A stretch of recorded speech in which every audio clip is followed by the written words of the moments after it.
你唔使嚟搵我噶啦，咪嚟咗啦。算你啦。啊！恭喜公主，賀喜公主，有個天大嘅喜訊。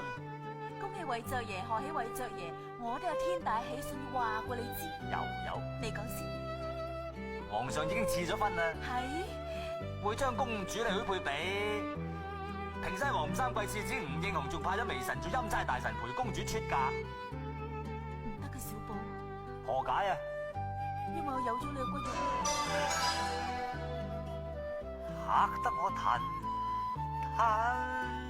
震啊！真係嚇到我入心啊！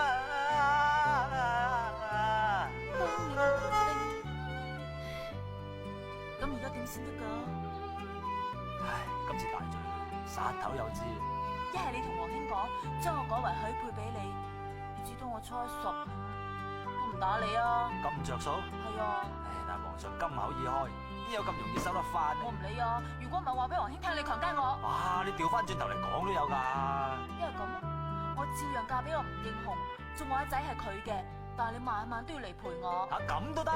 我哋咪真係變咗奸夫淫婦，要浸豬籠噶喎！咁你想浸豬籠定斬頭啊？